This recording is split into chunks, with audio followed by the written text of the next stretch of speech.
Heroes podcast.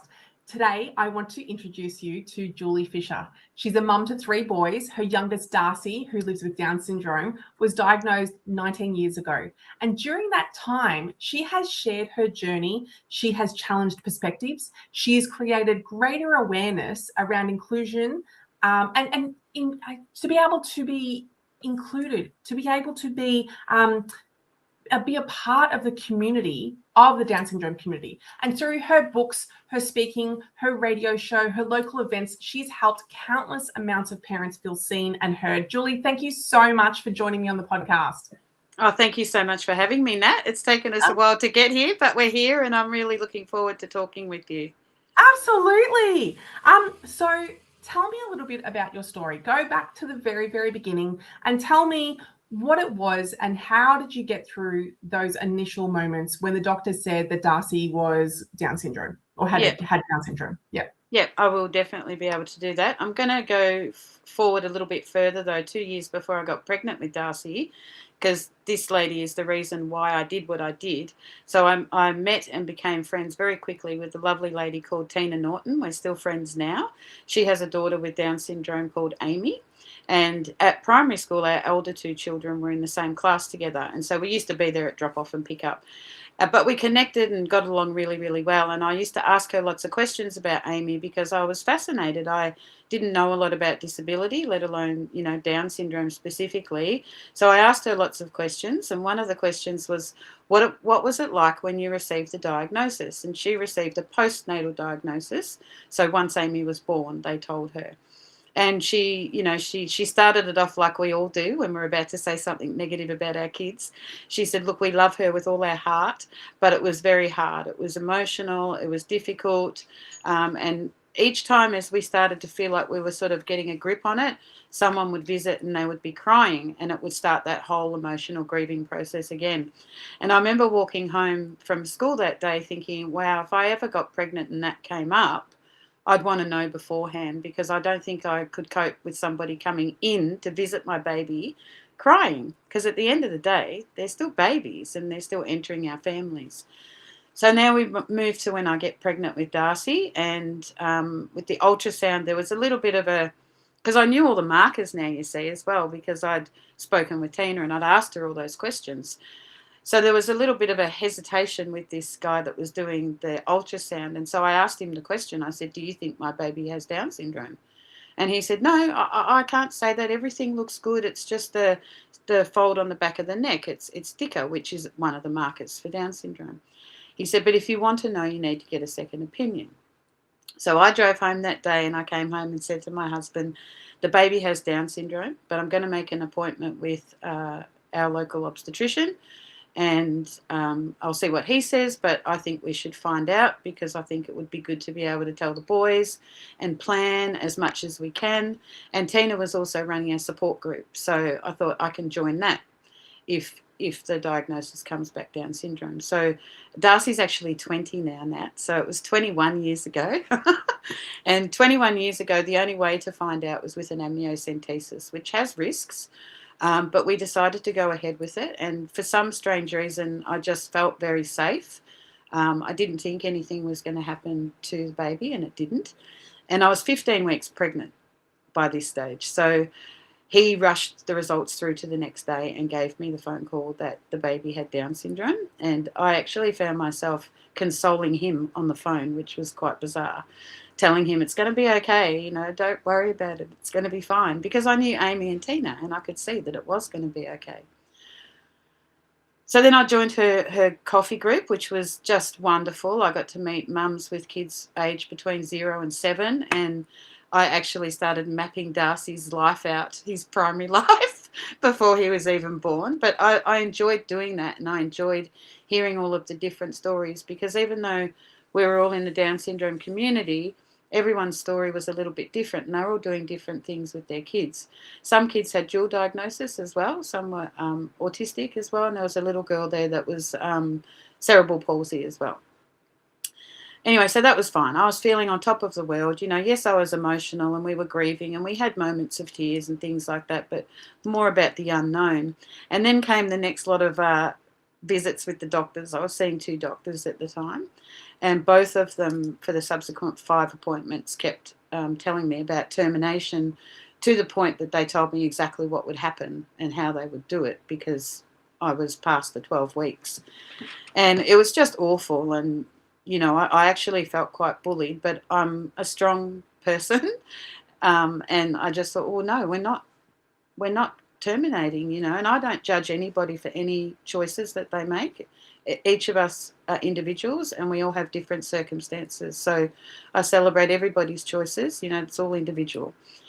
On about the 5th visit, I actually yelled at them both and told them to stop, because we were not obviously going to terminate. By this stage, I'm like 25 to 30 weeks pregnant, and they did stop. Now, reflecting back on that now, all these years later, I think that they probably just didn't get it in their heads that we found out because we wanted to know and plan.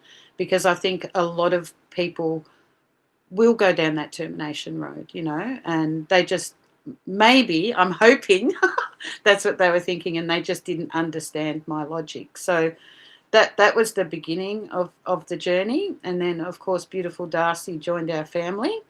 And look, I will admit that when it was getting close to his birth, I was getting very worried. And I worried that when I looked at him, I wouldn't want him. And I knew that that wasn't going to happen, but it was just this thought that kept coming up. And, of course, they put him on my chest, and he was the most beautiful little boy I'd ever seen, as well as his brothers. And what I found fascinating with Darcy was when I looked in his eyes from that moment of birth, he already looked really wise. And I thought, wow, I think you're going to be here to teach us. And that's exactly what he does. So, we went through the journey. We went through emotions. There's that grief. We spoke about it briefly before. It's called ambiguous grief, so it never leaves. There's always times along the journey where we are going to go through grieving. When they graduate school, like with Darcy, he did dual schooling through primary school, and I've kept in touch with a lot of those mums. So when those kids were getting jobs at 15 and getting their learner's license and getting their driver's license now and all of that, there's a little bit of a twang inside that thinks, oh, I wonder, I wonder if Darcy can ever do that, or if he can ever do things. But then I sort of shift it and think, well, he's doing different things, It doesn't matter that he's not doing those things. But we do, as human beings, we naturally grieve and miss that, but he's doing different things, he's doing programs, and he's learning skills, and he's just loving all of the things he does. So he's living his life differently, but similar. Oh, thank you so much for sharing that. It is such a profound story. And I often wonder this. I have said this to many girlfriends, to many clients.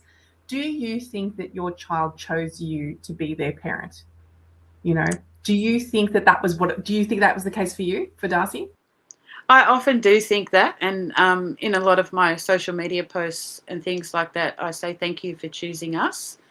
And sometimes people say, well, depending on what your beliefs are, the higher power chose us for him because they knew that we would guide and do our best with him. But I think he chose us for sure, definitely. And I think he chose us to teach us many lessons, and he's taught us so much. Like there's just a big list. One of the things I love about Darcy is his acceptance of others, and the way he's taught us that it's okay to be different, and that we are all different actually. Whether we think so or not, we're all different. We've all got our own little quirks. We've all got our own little things that we do that are a bit weird, and that's fine, and we all look differently, we behave differently. But it's not until you have a child like Darcy, or you're into that disability world, that it really makes sense, I think. Yeah. And can you recognize the strength that you had in yourself to be able to tell an authority figure, such as a pediatrician, to basically bugger off? It's such a huge part of your personality, and not everyone has that sort of strength, especially when you're faced with the fact that your child has Down syndrome. Do you recognize the strength in yourself from that point? It was an obstetrician too, not pediatrician. Pediatricians are Beg amazing. your pardon, sorry. Yes, my pediatrician. Yes, That's obstetrician. okay. That's okay. I think when I look back now, yes. At the time, no, because I was just focused on the baby. Like I was just focused on him and really focused on my other two boys because I wanted them to be ready and I wanted everyone to be excited that we were having another baby. And I think finding out prenatally like that and getting ready and telling everybody what was coming and who was coming, it was exciting and everybody was really happy when they came in to meet him and things like that. And I was doing a lot in the community with the older two boys with their sport. That mum that always puts a hand up when they're looking for somebody, which I love doing. I've never complained about it. But he was born into a world full of people. So he's been thrust into a world with people around him everywhere. So he expects to be seen and heard, and he expects to feel like he belongs in the community and things like that. And when we started going into the community and feeling differently than that, that was when I thought, okay, there's a lot of education that needs to happen around here. Not immediately. Immediately, I did react, and I was quite nasty myself, I guess, towards people. But as Darcy got older and started to feel that negativity, I needed to change my mindset. So then I thought, well, we've really got to share his story and let people see who he is and that he is just like any other person but a bit different. He still has a lot of the same wants and needs as all of us, and he enjoys basketball, bowling, lots of things that other kids enjoy and other young adults. So sharing his story online, even in the initial stages to just our friends, was helping them to learn and understand as well. And now it's on a much bigger platform, much as what you do. And I think it's really important because that's how we educate and that's how people learn acceptance. I wholeheartedly agree. I think it is so important to have. It's not enough to just accept, though. I think we need to have that inclusion piece. We need to Yes. have it so that it's beyond that. And I love what you're saying, because in terms of moving past awareness and into inclusion, what did that look like for you and Darcy? Like, how did you manage that in the community, in school, or however you were showing up? What did that look like? Yeah, well, it's interesting because I don't think I really understood proper inclusion until Darcy came along either. Because we feel as though when we let people in, that's enough. Because we don't know. You don't know what you don't know. But when you have somebody that you want to be included and accepted, it's much more. So, what we did in primary school was I did a letter to all of the families, introducing him and just saying to them that he may need a little extra guidance or support from the kids. But at the end of the day, he's a little boy that is coming to school, wants to play, wants to learn just like everybody else. And then the important piece that I put at the bottom was, please don't hesitate to ask me any questions. No question is too hard. Some may be emotional, but none of them are too hard. And it's the way you and your children are going to learn. And let your children come and ask me questions. And the feedback I got from that letter, which was suggested to me by his kinder teacher, which was wonderful, was just so positive and so good. And all of these parents and kids always came up and asked me questions. The kids were quite different. The kids would say, are we allowed to teach Darcy how to play this game? Or are we allowed to do this with Darcy? That was their questions.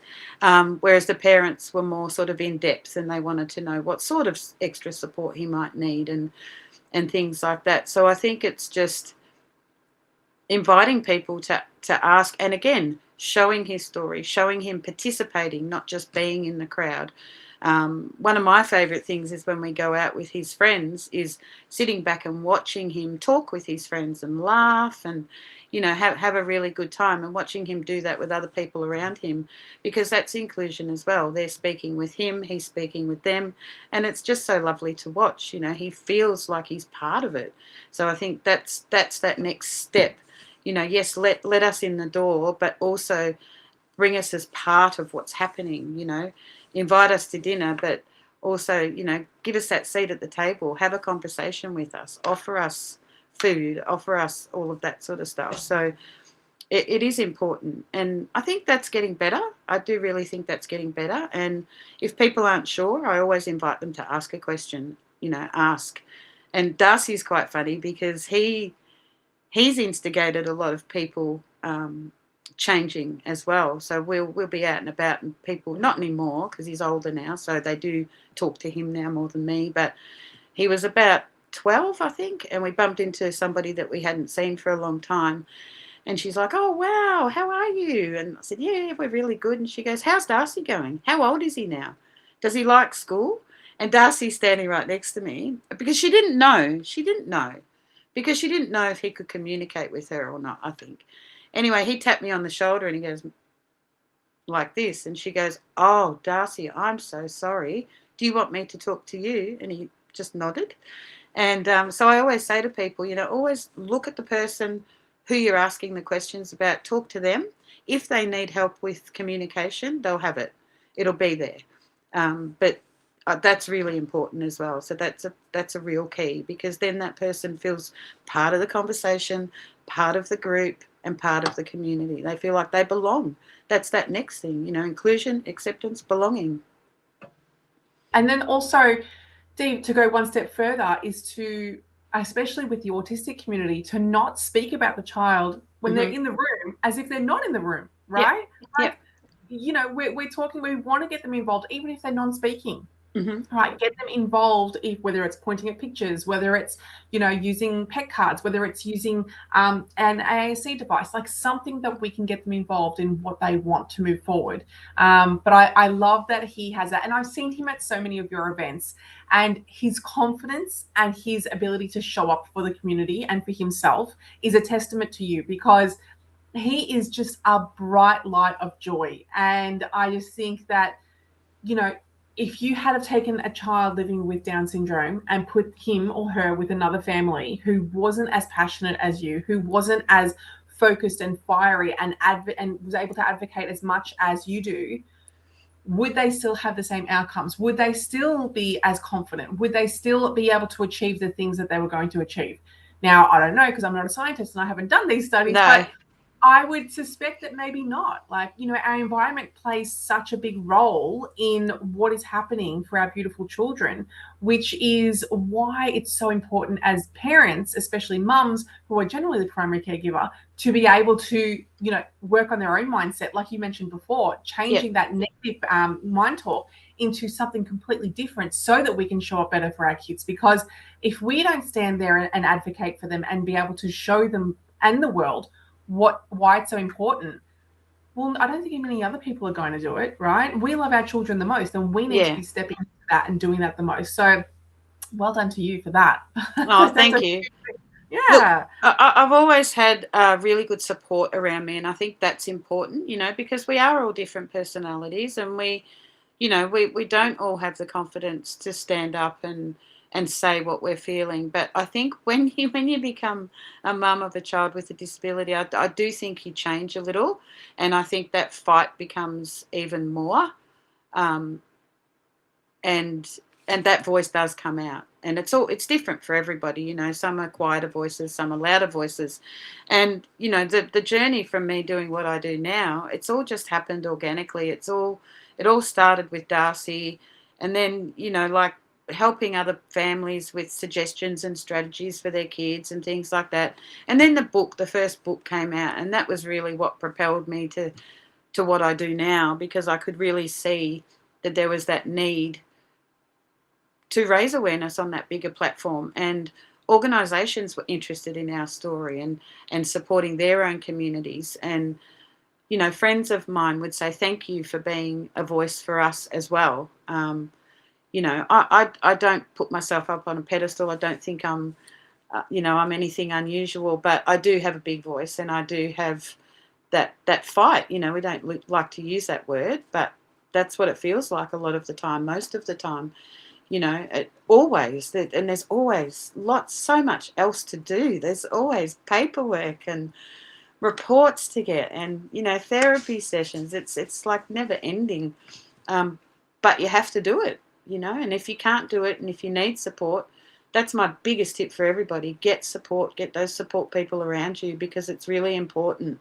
You know, a lot of people say, oh, I don't need support because I want to bring my children up, you know, like their brothers and sisters. And I hooray for that. You know, we've done the same thing with Darcy as well. But, you know, you do need like-minded people around you that have gone through similar journeys, because you need strategies and you need guidance, and, you know, even just sharing the different things that we can get for our kids, do for our kids, need to do for our kids as they grow, you know. As they become teenagers, there's all these sorts of things we have to do with Centrelink and their NDIS, and even the companion card. I bring that one up a lot because so many families don't know about the companion card still. And it's just a game changer, especially you feel a bit guilty when they're little using it, but as they get older, it's a real game changer because Darcy needs support out in the community. He can't access the community by himself. So having that companion card allows carers or me, whoever's with him, to enjoy whatever event he's going to safely. So it's a real game changer. If you don't know about companion cards, look them up and get one for your child. Absolutely. I love that. Thank you so much for sharing, because I think there's still a lot of parents who are either at the beginning of the journey who have no idea what's going on, Yep. or maybe they're further down the track and they still aren't really sure what's happening, and still trying to navigate resources. Yeah. What would you say is your biggest challenge to date when it came to fighting for Darcy to make sure that his needs were being met, and what that looked like?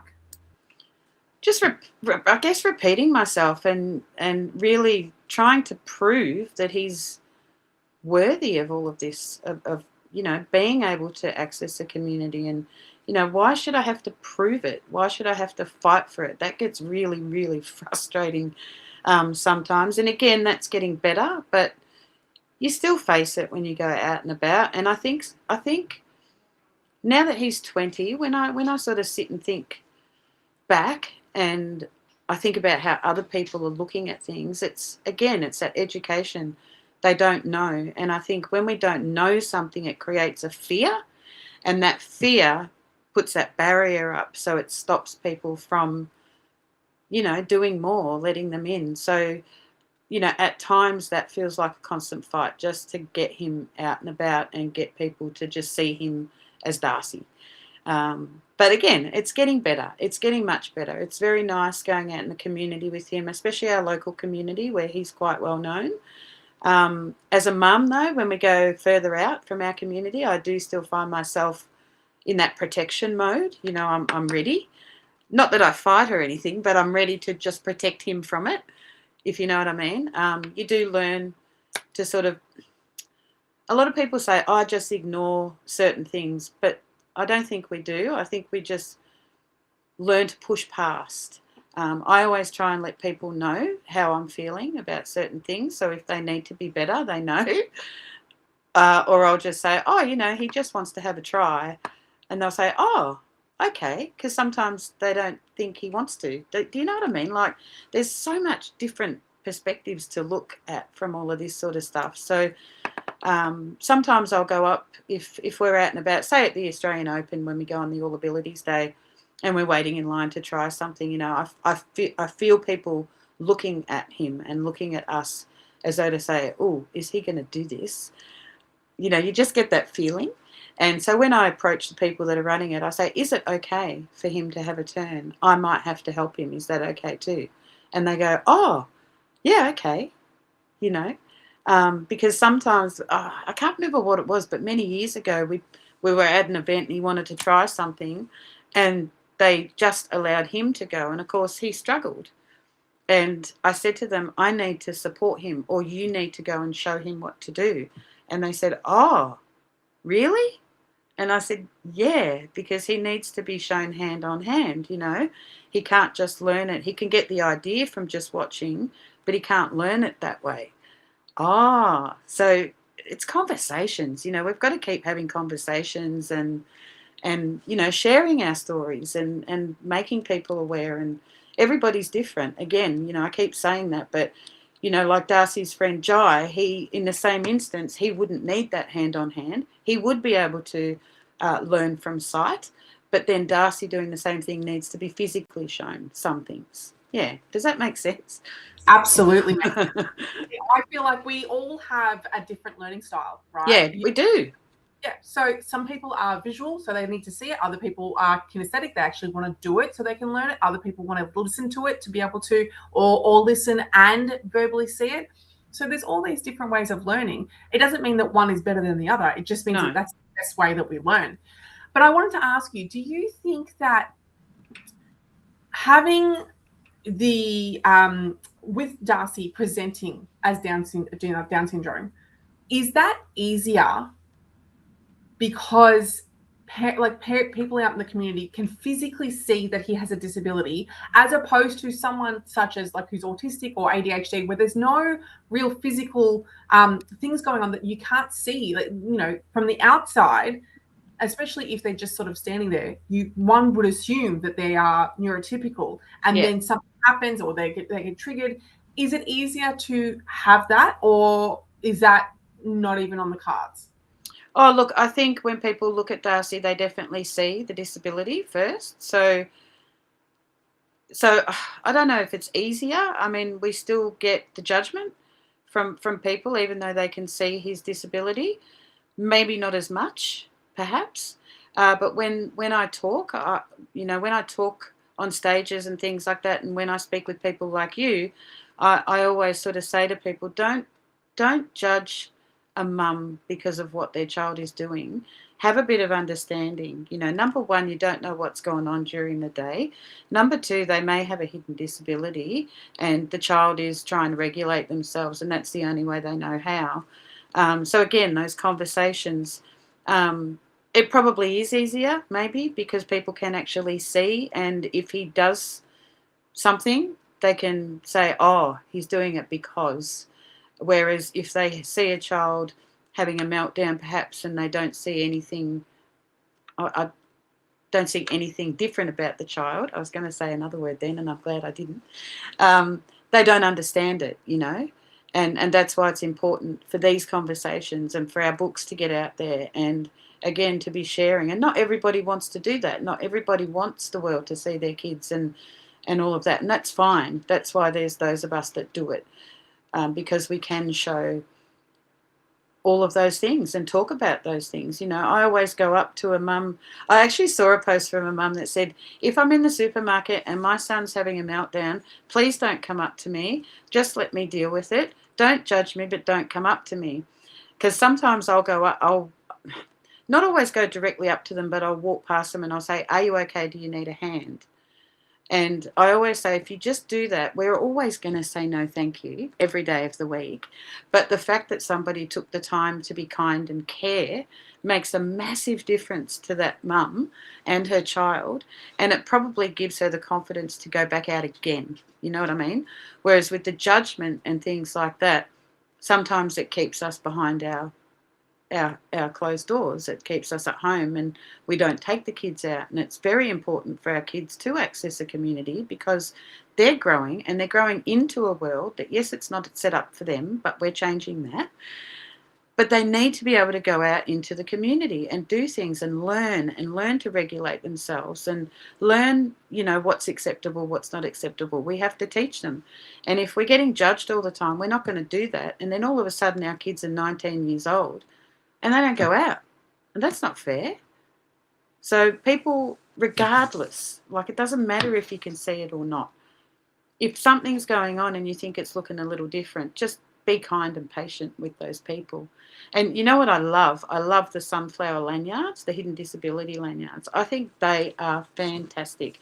And just about everybody around knows what they mean now. So I've got a girlfriend that wears one when she travels, and she said it just makes such a difference at the airports, and it's just a game changer. So those are great. Not all kids will like to wear those though. Like Darcy doesn't like things around his neck. A girlfriend gave him a lovely necklace from a church in Greece when she visited, and she said, now you can never take this off, Darcy. And I looked at her and I said, that's not going to happen. He's not going to keep that on.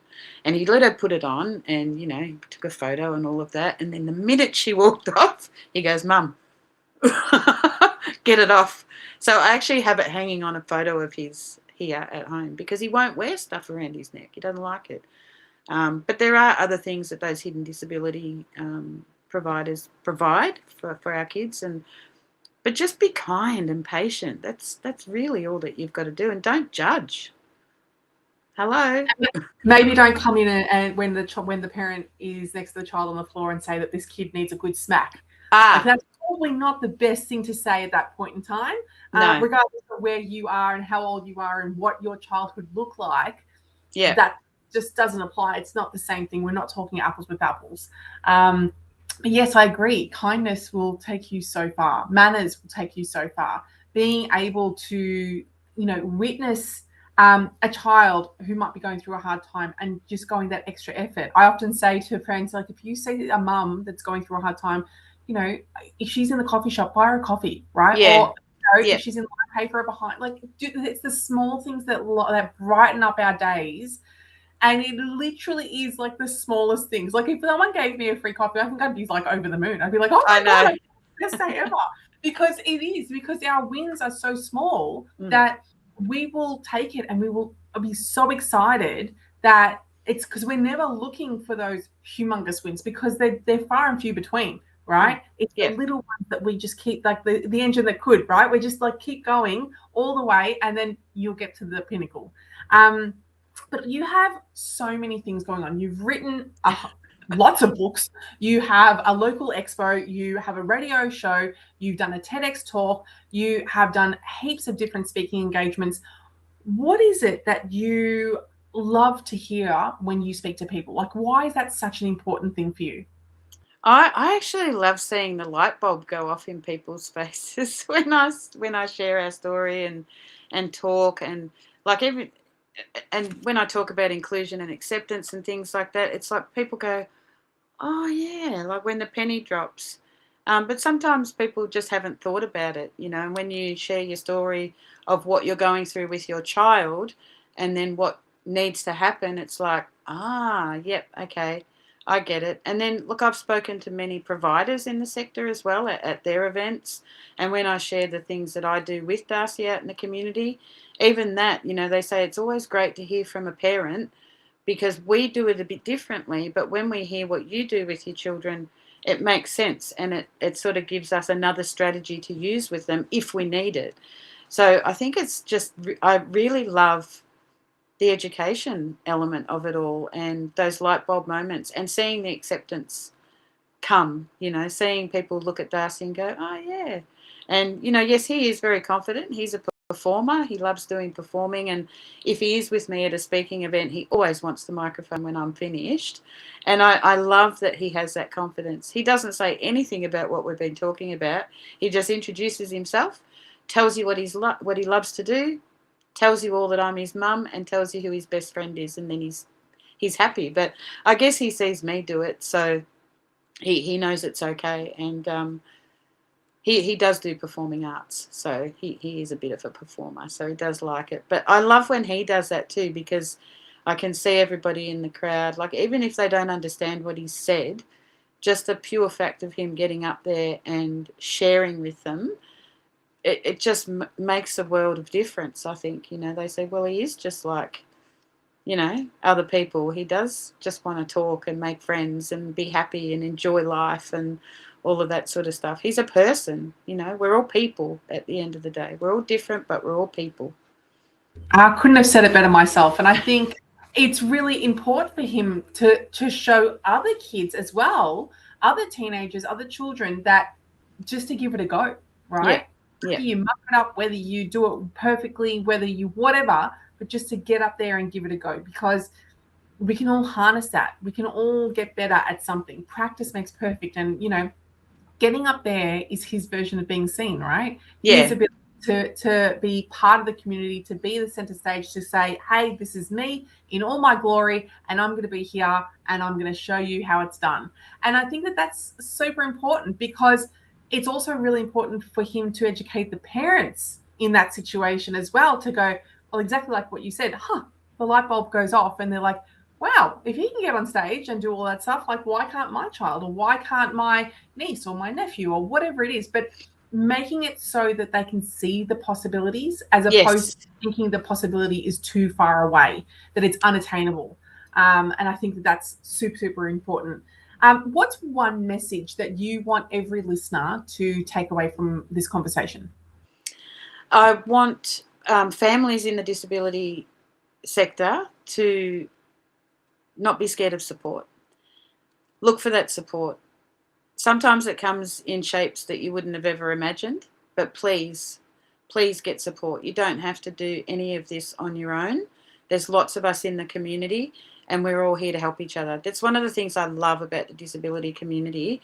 We really do all have each other's backs, and we support each other, and we rise up for each other, and I really, really love that. And then for everybody else, I think just, be kind, listen, learn. You'll be surprised what you learn, and you'll be surprised at the person you see when you open your heart and your mind. Oh, so very true. So Julie, where can people find you? I have a Facebook page called The Unexpected Journey. I am on all the other social media platforms, but Facebook's probably the biggest one. So The Unexpected Journey. And Darcy also has a page called Discovering Darcy. And I have a website, juliefisher.com.au. And is the website where they can purchase books from? Yes, they can. Yep. Great. Okay, perfect. Well, thank you so much for your time. Is there anything else that you want to add before we wrap up? Just how easy it is to be kind. Just have a think about what you're doing when you're about to do something, and just understand that we've all got our own stories. We've all got things happening at home, and just be kind. And then the parents, please reach out for support. You've got this amazing lady, Natalie, ready to support you. I'm ready to support you, and if we can't help you, we can guide you to people that can. So, and thank you so much for having me. Of course, and it's so important to have that tribe, because if you don't have the people, when you're having that really hard day, everything is going to feel like you're trying to climb Mount Everest. And when in fact it might just be a hill, if you had a person beside you going, Yes, you can do it, we can get through this together, like it'll be okay. Yeah. But trying to do it on your own is really, really difficult. But Yeah. Julie, thank you so much for your time. I so appreciate you coming on. Thank you. I've loved it. It's been great. Awesome. Talk to you soon. Okay. Bye-bye. Bye.